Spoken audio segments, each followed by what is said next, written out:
Senhoras e senhores telespectadores, ouvintes da Rádio Senado e as telespectadores da TV Senado, hoje é um dia de muitas expectativas. Aliás, hoje também antevéspera de amanhã no Supremo Tribunal Federal, talvez tão grande quanto a de hoje, quando estaremos apreciando vetos presidenciais. Se o Congresso Nacional, senador Armando Monteiro, mantiver hoje vetos sem qualquer questionamento ou discordância, o Legislativo brasileiro estará assinando um atestado de total desrespeito ao trabalhador e ao contribuinte, por maiores e mais espertas que sejam as manobras que estejam sendo engendradas aí em relação à multa dos 10% do FGTS. A votação desta noite sobre os vetos presidenciais será secreta, mas o meu voto já foi aberto há várias semanas. Meu voto é aberto e transparente. Sou contra mais tributos. Portanto, serei contrária também ao veto que prejudica o Brasil. Um deles, este da multa de 10% sobre o fundo de garantia nas rescisões sem justa causa. Esse dinheiro não vai para o bolso do trabalhador, como alguns poderiam imaginar. Vai para o cofre único do governo. E esta multa foi criada para pagar uma dívida de insegurança jurídica por planos econômicos que a sociedade brasileira toda pagou, especialmente os empreendedores, os que geram riqueza e geram empregos em nosso país. Pois, exatamente, embora tenha se liquidado a fatura, a Caixa liquidado todas as contas dos planos econômicos, o governo manteve a cobrança dos 10% de multa do fundo de garantia. E dinheiro, como eu disse, vai não para o bolso do trabalhador, que seria defensável do ponto de vista social, mas para o caixa do governo, onde a gente não sabe para que finalidade e aonde vai ser gasto. É inadmissível, portanto, que uma multa provisória, como é o caso da taxa adicional dos 10% do FGTS, nas demissões sem justa causa, se torne permanente. Isso é grave e afeta não apenas o bolso dos trabalhadores, mas também o caixa dos agentes econômicos, os empreendedores, fornecedores, organizações de qualquer porte. Retira a competitividade, eles que dependem diretamente da gestão eficiente do FGTS para o cumprimento da lei e a correta adoção de políticas sociais trabalhistas.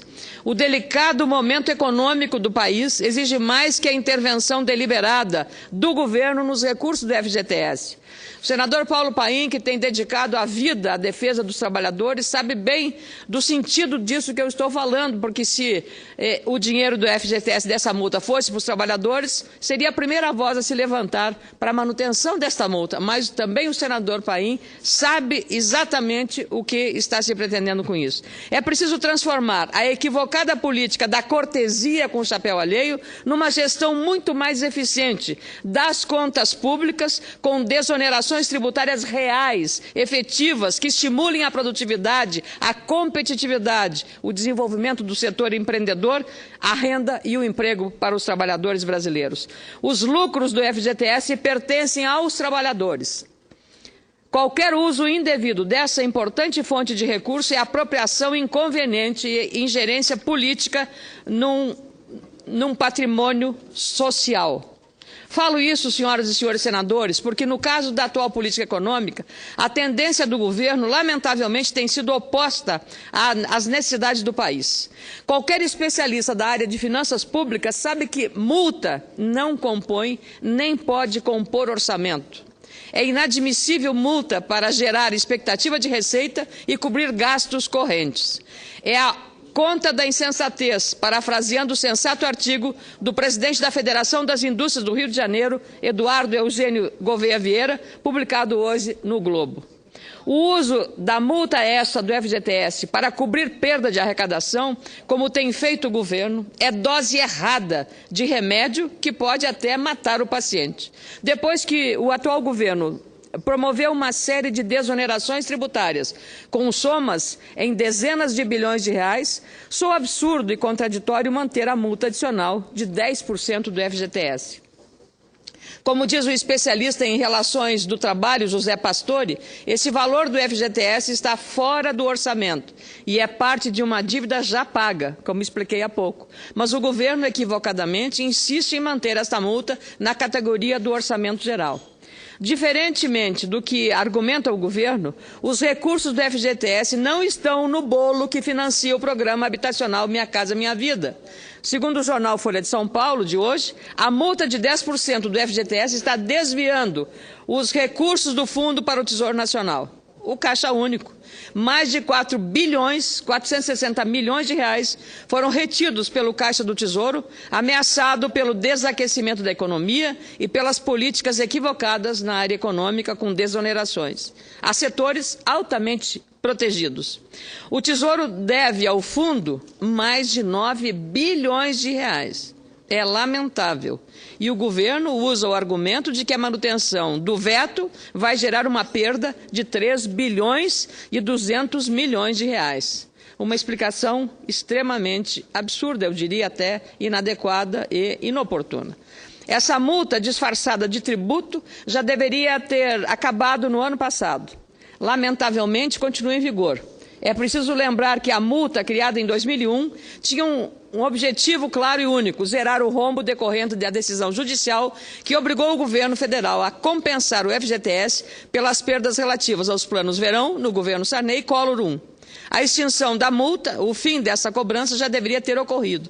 Por isso, é incoerente para um governo que prega a competitividade e o estímulo às micro e pequenas empresas manter indefinida uma taxa como essa. Aliás, eu queria aproveitar, senador Cacildo Maldani, para agradecer, porque ontem estive lá em Joinville e fiquei impressionada com o nível do empreendedorismo que marca aquela região de Santa Catarina e do sul do país, quando fui recebida lá para uma palestra na AJORPEME, que é a Associação das micro, pequenas e médias empresas, empreendedores individuais, impressionada lá com a Cristiane, a presidente, e o Rony, que é o presidente do Instituto AJORPEME de Joinville. Então, de parabéns, fiz referência também à atuação dos 3 senadores de Santa Catarina, que muito orgulho esta casa, o senhor Cacildo Maldani, o senador Luiz Henrique da Silveira e o senador Paulo Bauer.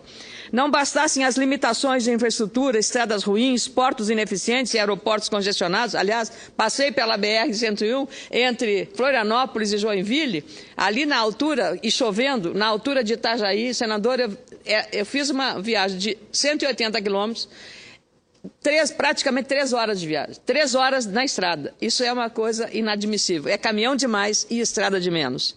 Isso, claro, acaba encarecendo os produtos e serviços do nosso país, retirando competitividade. Os corajosos empreendedores, sejam pequenos, médios ou grandes, ainda são obrigados a arcar com mais este peso. Aliás, o usuário dessa rodovia, seja uma ambulância, seja um ônibus, seja um coletivo, seja um transportador de alimentos, todos pagam uma conta que não é deles, é uma conta da ineficiência do setor público. É necessário relembrar que o Fundo de Garantia é uma conquista dos trabalhadores e o senador Paulo Paim lutou sempre pela defesa deste patrimônio e deve, portanto, ser preservado. Como o próprio nome diz, é um fundo para garantir imprevistos ao trabalhador. A função social do sistema do FGTS somente é plenamente alcançada quando ocorre a correta aplicação dos recursos direcionados ao fundo. Com muita alegria, concedo a parte ao senador Cacildo Maldani. Meu lugar para cumprimentar Vossa Excelência por ter ido, aliás, é considerada catarinense também. Para nós, catarinenses, a senadora Ana Amélia, gaúcha, catarinense, é de nós todos. Ter ido a Joinville e conhecido o trajeto a 101. E também vivenciado o que é a AJORPEME, a Associação das Micro e Pequenas Empresas daquela região, uma região norte do estado extraordinária. Aliás, Joinville é a maior cidade catarinense, inclusive vence a capital. Mas é o desenvolvimento, é o sistema de distribuição que nós temos em Santa Catarina, a ocupação mais ou menos equilibrada do estado inteiro, que eu lhe cumprimentar. A outra questão, nós vamos ter uma reunião de bancada agora às 15 horas, para discutir na pauta, sem dúvida alguma, a questão dos vetos. E eu me pergunto, para dar esses valores de 3 bilhões e pouco, que pode cair no orçamento, como o governo alega, e se não houver admissões, como é que Quer dizer que o governo, de um certo modo, torceria para ter demissões, para aumentar a arrecadação, para ter multa. Fica uma coisa meio...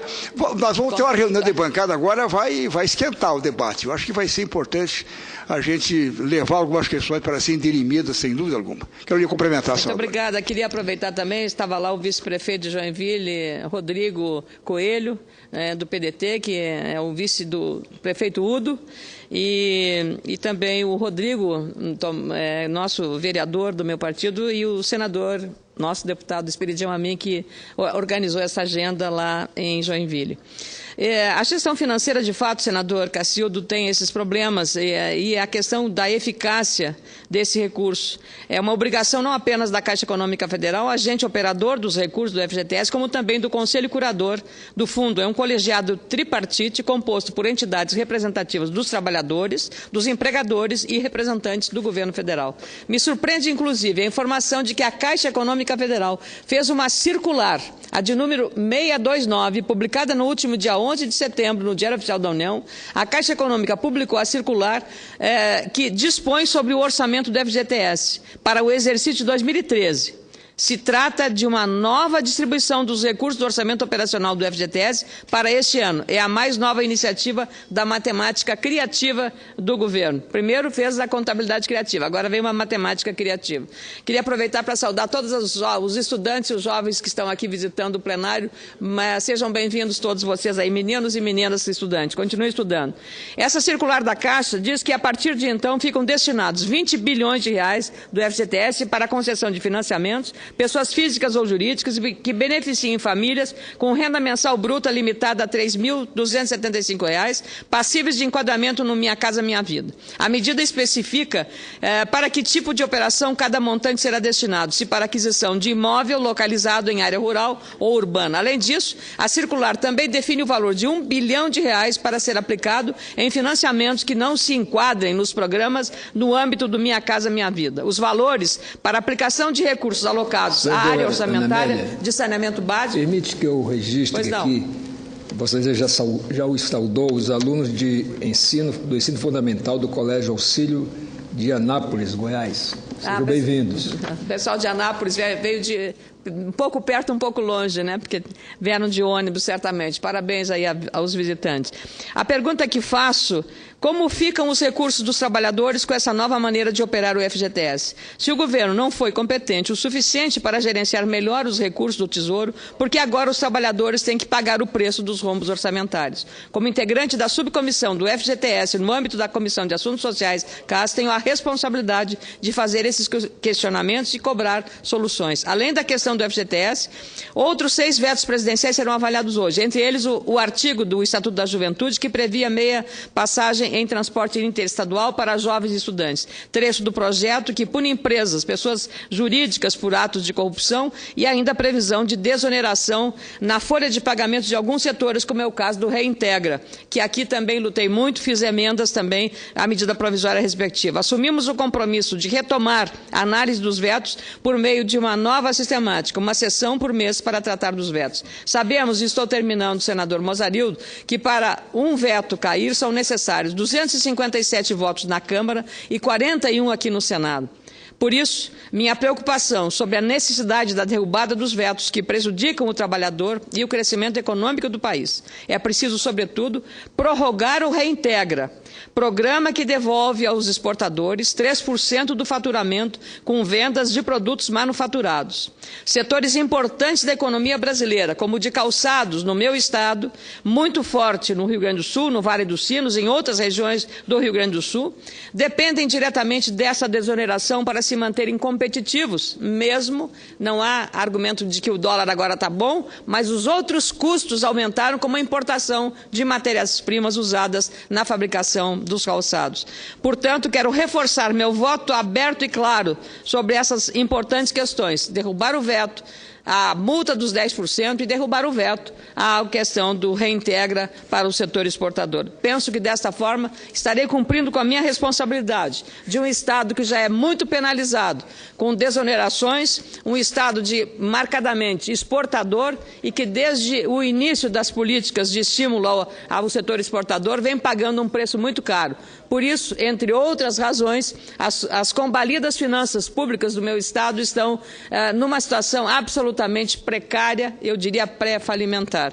É por isso que hoje votarei dessa forma, abrindo voto. E aproveitando, dizer que nós, nesta Casa, devemos sim abrir voto, para mostrar a cara para o eleitor como nós estamos votando. Porque aqui, às vezes, se diz que vai se derrubar um veto, como foi no caso do ato médico, e aí a gente tem a surpresa desagradável de que o governo teve muito mais força, com o Diário Oficial na mão e a caneta, de impor a sua vontade, contrariando aquilo que aqui nós decidimos livre e soberanamente, atendendo à expectativa da sociedade.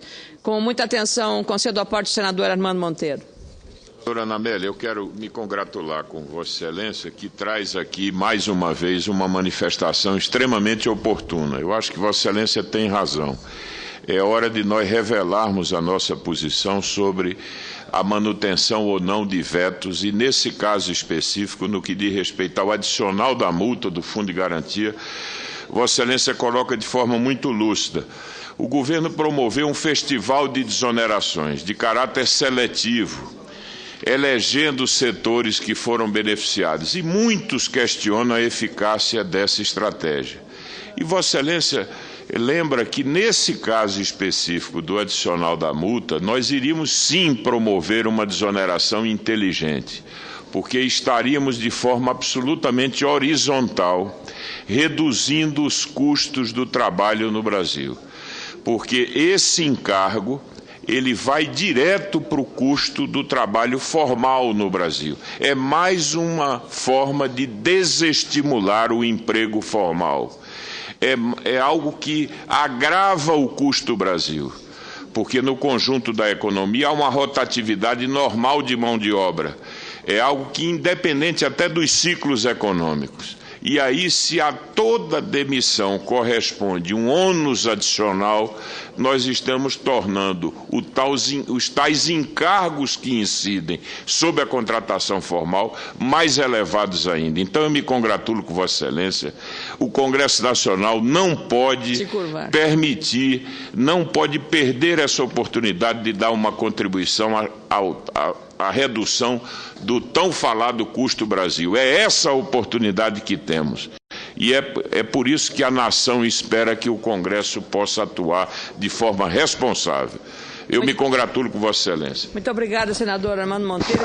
Como eu disse, se esse recurso beneficiasse o trabalhador, ele não beneficia de nenhuma forma. Pelo contrário, acaba agravando, como Vossa Excelência bem ilustra, na circunstância da questão do custo adicional das obrigações sociais, e que não é um benefício ao trabalhador, porque o dinheiro dessa multa não vai para o bolso do trabalhador, vai para a caixa do governo, que a gente não sabe como é que administra essa situação que cria cada vez mais dúvidas sobre a eficácia e a qualidade da gestão do governo. Então, eu lhe agradeço muito essa questão e, de novo, reitero a necessidade de que o voto aberto vai ser o melhor caminho para mostrarmos como nós estaremos votando aqui. Aproveito porque vejo que tem muitas moças aí, muitas jovens, aqui uma senadora mulher. Dou as boas-vindas a vocês todas que estão aqui neste plenário. Parabéns, e estamos aqui para contribuir para melhorar os níveis de eficiência dos governos, do Congresso Nacional e de uma relação mais aberta também com a sociedade brasileira. Muito obrigada, presidente.